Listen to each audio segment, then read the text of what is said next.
Hello and welcome to my August favorites. I feel like the months are going by so fast and I feel so much more aware of it now that I'm doing these monthly videos. I swear I just shot my July video. And here I am again. I'm also quite freaked out by the fact that August is nearly finished because that means that summer is like basically over, to be honest. And I feel like I'm only just still adjusting to the fact that summer has started. I'm not usually an autumn kind of person, but I do feel like this year I'm a bit more excited than other years. I don't know why. I feel like the mood has kind of struck me a bit more. However, I have some things that I loved in autumn that I want to share with you guys. As usual, I don't want to talk too much about the things that I bought. I will be sharing one or two things that I bought and also something that I was gifted, but I also have a few ways that I've been spending my time in August that I really want to share, and hopefully there'll be something in here that will be useful for you. So let's get started. The first thing that I've been loving in August is my welfare, not warfare t-shirt, and I think it's very important for me to put this at the start of the video. This shirt was made as part of a collaboration between Apolitical and Catherine Hamnet, and this shirt in particular was made with Jeremy Corbyn. The shirt is available in lots of colours and lots of sizes. I got quite a bit larger than I usually wear just because I've really been enjoying wearing like big loose shirts and shorts. I feel like it's been really cool on some of these hot, horrible days that we've had. All of the proceeds from this collaboration go towards Gaza Orphan Care. You can scan this QR code. I don't know if it will work through this, but you can read more about this shirt and also what the proceeds are going towards. I really wanted to put this at the start of the video because I want as many people as possible to watch this. I think with how fast I grew online, I do forget that I have a bit of a platform, and in my personal life this is probably one of the most important things that I could possibly talk about, so I think it's very important that I have this conversation online as well. I think the genocide that is happening in Gaza is absolutely horrific, and I really hope that we will get to see a free Palestine soon. As for what you can actually do to help, I really recommend donating if you're in a position that you are able to. But if you are not in a position where you're able to donate, I really recommend boycotting. I think most people watching this have probably heard about the boycott, but there is a lot of information about it online. Please donate if you're able to, and also maybe consider buying one of these shirts. This is also sounding ever so slightly like an ad read or a sponsor. It is not. I bought this with my money. I'm very happy with it. It's very comfortable. It's very beautiful. I obviously very much agree with the message, and I'm glad that the proceeds are going towards something that I think is extremely important. So yeah, please consider getting one of these shirts, donating, and also boycotting. I love you.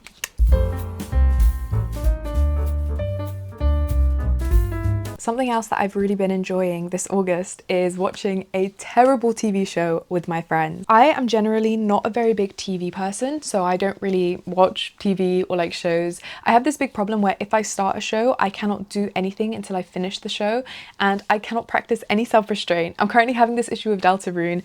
I've started playing again after stopping for a while, and like, just know it's taken so much self-discipline for me to record this video, because if it was up to me, I would be on Deltarune right now. Also with my friends, I tend to not really like do things with my friends. I really like to talk to my friends and go on walks and talk and go to a cafe and talk and go to a restaurant and talk and go to their houses and talk. I don't often do an activity with them, but that's something that I've been doing this month, and it's been really fun. Yeah, I remember when I was younger and me and some friends would always watch Naked Attraction together, and it was just so funny. And so me and my friends recently, I don't want to say what show because I don't want to be a hater at all. We have this soft spot for like really cringy, poorly produced Netflix original films and shows, and we found one recently that has been absolutely brilliant, and it's been so funny, especially because we're all so keen to see what happens next. Every single day someone will message someone else being like, do you guys want to meet up today? And every day has just been a movie night. Like, it's been so fun. Something else that I recommend if you are going to do that is halfway through the show for everyone to write their predictions. We wrote down all of our predictions for all of the kind of like subplots going on and all of the main characters, and we've not been allowed to discuss them, which I think is really fun, especially because a lot of these shows, I feel like when, and this is like really why I don't want to say what the show is, because this is gonna make me sound like such a hater, when the writing is like a little bit lazy and they throw a lot of like, I don't know, like random characters being introduced really far into the season and like plot points that like don't really make sense and are never really like explained again, that adds a big level of uncertainty and you never really know what's gonna happen next. So I think that's something that's been really fun with not saying like, oh yes, I got that prediction right, because you never know. If there's another episode left, you could very much have gotten it wrong. Tonight we are actually going to be watching the last episode of our show, and I'm really excited because we're finally going to be able to reveal our predictions,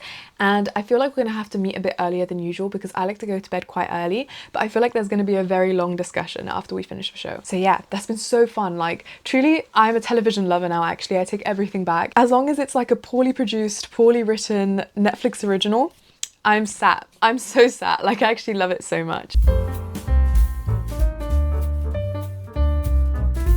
The next thing I've been loving is like, I think everyone's been loving, to be honest, ballet flats. I was never a flats kind of girl. I used to be insecure about my big feet, and I googled that apparently platform shoes are like help to disguise big feet. So since I was like 14, 15, I've only really worn platform sneakers, which I still love. I think especially because they're so comfortable. But I've kind of gotten over myself and realized that my insecurity about my big feet was really not that deep, and like no one else cared. And so I've finally been venturing out and trying out new kinds of shoes. And the first time I tried flats, I was like, wait, I can like feel the ground, and it felt so like, I don't know, I don't want to make this deeper than it is, but I felt so like intimately connected with the earth because I could actually feel the ground I was walking on, because I didn't have like 5 centimeters of memory foam like padding it. And I really try to generally practice underconsumption and not buying more than I need. So I didn't want to buy new flats. I have such a ridiculous shoe collection that I was like, there is no need for me to buy new shoes. And I had this pair of flats that was kind of falling apart, and I was like, okay, if I wear these until they break, then I can buy myself some flats. And because they were quite poor quality, they broke really quick, and I was wearing them so much. So I was like, okay, I'm gonna let myself buy myself some nice fancy new flats. So I bought these Kurt Geiger ones. They are the Kurt Geiger Mindy 2 contrast toe ballerina pumps, and I have been loving them so much. Oh my goodness. I also bought a pair of Hush Puppies, and I decided to try both and return the one that wasn't as comfortable, and these ultimately were a lot more comfortable. I can't recommend them for everyone because I don't know what everyone's feet are like, but for me these fit like a glove. What's so cool about them is that I would never wear shoes without socks, partly because I was wearing these like thick memory foam trainers, and also because I have quite sweaty feet. And I'd always see people wear flats and heels without socks, and I didn't believe that was a possibility for me. However, these, during the heat wave, was so wonderful because I literally just slip these on like slippers, wear them, cycle in them. They're just so brilliant. They look great with socks, they look great without socks. I've just been wearing them everywhere. And also, I am a big walker. I have been walking so much in the city, in nature. I've been cycling in these. I've basically been doing everything in these, and yeah, literally no complaints. There's also no break-in time, which I really appreciate. I know that like Doc Martens are supposed to be like the most comfortable shoes ever once you break them in, but I have a pair that I never managed to break in, and I think it's just because I can't get over that break-in period. Like, they're just too uncomfortable, I get too blistered, so then I stop wearing them and then they just never get broken in. These, 0 break-in time. I'm not going to recommend this pair in particular just because, like I said, I don't know what everyone's feet are like, but I do recommend going in store and trying on some flats. As a girl who walks a lot, cycles a lot, and likes very, very comfortable shoes, these have been so nice. Something else that I've been doing in August has been trying to finally take care of my TMJ disorder properly. I've mentioned to my dentist a few times that I'm worried about my clenching and also how much I grind my teeth at night. However, last time I went to see her, she mentioned that if it isn't better in half a year, I'm going to be referred to the NHS for masseter Botox, which I ideally would not like. And so that kind of made me worry, like, oh my goodness, okay, I need to actually sort this out. I do have so much discomfort and it's just so horrible. And even though masseter Botox could really help with that, I think Botox has a lot of side effects that I ideally would not like to risk if there are other ways that I could treat it. Also, I would need to keep getting the Botox, and so for me, it just like, it's not really a long-term solution. So I've been doing quite a few things. One that I recommend the most, probably because I say it's the most accessible, has been just doing massages. I remember when I first started modeling, and when I first started modeling I was so serious about it. I remember every shoot I'd wake up extra early and I would do these like elaborate face massages so that I'd have like no puffy face whatsoever. But one thing I noticed when I was doing these massages is when I was massaging this area, it was so wonderful, the relief I felt, and I don't know why I stopped doing it. And recently I've been doing it again, and I can't show you guys how I do it because I just had my wisdom tooth removed, which was horrible. I'm very, very scared to press on this area too much. To be honest, I don't really use a technique or anything specifically. I do recommend looking online and learning from someone who actually knows how to do it. Even just kind of fiddling around that area has been so wonderful. So yeah, I really recommend doing face massages if you're somebody who struggles with TMJ disorder, with clenching, grinding, all of that kind of stuff. If you just have a lot of tension and pain here, which I do a lot, those massages have been so magical. I also have been using a night guard, which I haven't felt any effects from yet. My dentist said that it can take a few months for you to stop clenching, apparently, with the night guard. The other thing that I've been doing is I've not been chewing gum, which was also partly because I've become a bit freaked out about the microplastics in gum. Yeah, I didn't know that, although that sounds quite obvious actually, that chewing gum isn't good if you have issues with clenching too hard. Like, you just want your muscles to relax as much as possible. So I've also not been chewing gum. Next, I have 2 fragrances to share with you guys. As you may know, if you watch my content, I'm currently on a perfume buying ban, but I have been so lucky and I was gifted these 2 fragrances. One by a brand and one by my wonderful, lovely friend who I love so much. So the first one is Kimono by Denam. This was gifted to me by Denam with no obligation to share or anything. They're just lovely and just sent it to me. But I do want to talk about it because I've actually been using this so much. When I first read the notes of this perfume, I didn't think I was going to like it, especially because I thought that I didn't really like powdery perfumes, but both of these are actually powdery perfumes, so I must just be wrong, or these just must be wonderful powdery perfumes. This is a powdery floral. This also has one of the most beautiful bottles I've ever seen in my life. I love that it looks like a crystal egg. This has notes of magnolia, rice, silk, lipstick, and flower. It has a really beautiful mister. So fine, so wonderful. I saw some oh my gosh. I saw a lot of people describe this as very mature and very vintage and also smelling like expired makeup, which I do definitely smell. However, I feel like even though it does have all those smells, it's done in a way that's very clean and very airy. When I imagine those kinds of words like mature, vintage, powdery, I imagine a very heavy perfume, but this is really light, which I think is so fantastic. This is really, really nice in the summer. I was wearing this in the heat wave. Also, the rice is really prominent, which I really like. To be honest, all of the notes, like reading this list, I can smell all of these notes individually if I think about them, but they blend together into this really, really wonderful mix. I love this so much. I really, really recommend trying it. And next I have something from wonderful Caitlin. You guys probably know Caitlin. Dear Milk Fed, Caitlin Richardson, my girl, love of my life, sent me, I don't know how actually she sent me. I always struggle sending perfume abroad, but clearly she has a way. She sent me Angel Dust by Fugazi. For my birthday, she sent me loads of perfume testers and I said that I really, really liked Angel Dust,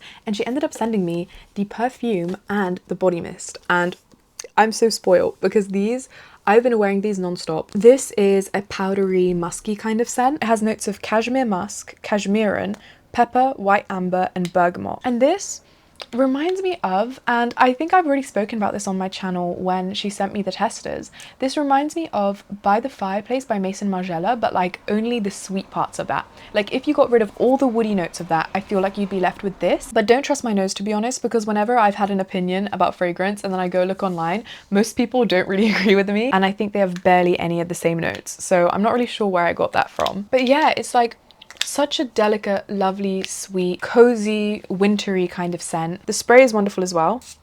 And it's got a magnetic cap, which is so fun. I can imagine this smelling very different on different people, but yeah, oh my goodness, it's just so cozy and lovely, and it just smells like I've had a very marshmallowy drink, or I've just like used a very marshmallowy scented body wash, and I've wrapped myself up with a very cozy bathrobe, and I've got like this lovely blanket, and I'm cuddling up with like a cat or something, and I've fallen asleep while cuddling that cat. That's what it smells like to me. It's so lovely. I think Kimono I associate a little bit more with hotter weather, and Fugazi, Angel Dust, I associate a bit more with colder weather, but I have been wearing both on hot days and both on cold days. I just think they are both wonderful scents.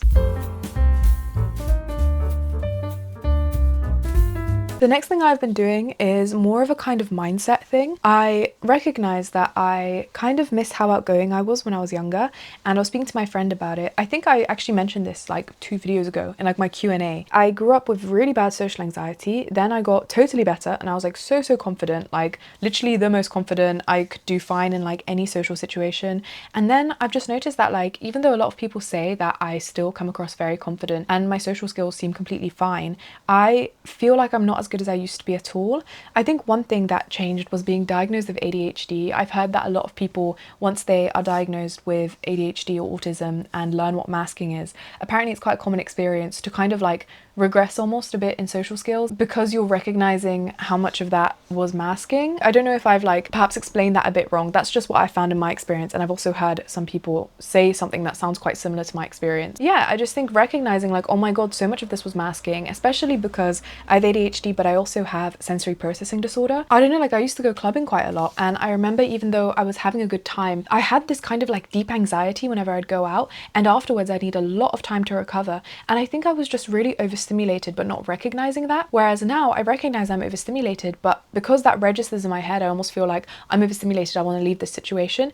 And even though that's good that I'm taking a lot better sensory care of myself, I also think that before I would push through those situations, and that wasn't great because I do think that I was neglecting a lot of my sensory needs and neglecting myself in a lot of ways, but also that was good because I had this kind of strength to push myself through these situations that I don't really feel like I have anymore. So I've been kind of reflecting on how can I gain back this very confident attitude towards social situations, especially ones that I expect to have a bit of a bad time in. And one thing that I've been doing, which has been really great, has been not having expectations about social situations. I think I fall into a trap of being like, especially if I know that I'm going to feel a bit awkward, like I don't mind the awkwardness, but I almost immediately take this attitude of, oh my gosh, I'm going to be the most awkward one, I'm going to have the worst time, I'm going to feel really, really uncomfortable. And then I feel this hesitance to go, and I'm really nervous to go because I'm like, oh my goodness, I've just told myself that I'm going to have a really bad time and I'm going to be the most awkward one, and I'm going to like have to carry the weight of all that awkwardness. So what I've been trying to do is just to say yes to plans that in my gut instinct there's like I'd probably really enjoy myself, and not tell myself I'm gonna have a bad time, and also not tell myself I'm gonna have a good time, but just be quite neutral. And it's like, because it's not that deep, you know, like everything is an experience, and I feel like I lose sight of that sometimes and I get a bit too worked up. So I've been trying to kind of like undo that worked upness